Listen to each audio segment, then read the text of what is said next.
નમસ્કાર ખેડૂત મિત્રો, મારું નામ દિનેશભાઈ ગોળ, નૂતન એગ્રો સેન્ટર. આજે આપણે કોટડા ખીદડીયા ફિલ્ડ વિઝિટમાં આવ્યા છીએ કે સંજયભાઈ દુધાતની વાડીએ. જે સંજયભાઈ દુધાત આ હાજર નથી પણ એના ભાગ્યા છે. તો આ જીરું જે રહ્યું એ અત્યારે તમારું નામ ભીખાભાઈ. આપણે આ જીરું કેવડું થયું છે, કેદી વાવ્યું છે?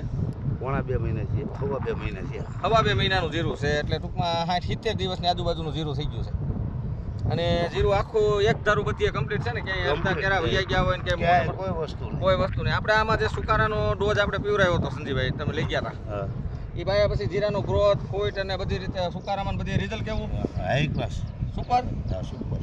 અને જીરું અત્યારે આમ જોવો તો તમને આખું આમ પાળા ચડી ગયા છે અને બહુ ટોપ જીરું છે. તો ખરેખર જે જીરું વાવતા હોય તો એને આ સુકારાનો ડોઝ ખરેખર પાઈ દેવો જોઈએ કે નહીં? પાઈ દેવો જોઈએ. એટલે બીક નો રહે કે ભાઈ સુકાવાની ના છે. બરાબર. અને ચણા સંજીભાઈના બે સફેદ અને ઓલા બે ચણા બહુ સરસ છે. અને ચણાની અંદર અત્યારે ફ્લાવરિંગ ને બધી રીતે બહુ સારું છે. તો ખરેખર શિયાળુ પીકમાં તમને સંતોષ થયો આપણે આ જે બધી ટ્રીટમેન્ટ કરી એમાં? હા. બરાબર. કાચ્યા ખુશ. હા હા, ખુદ ભાઈ ગયા કા જીરાના. હા.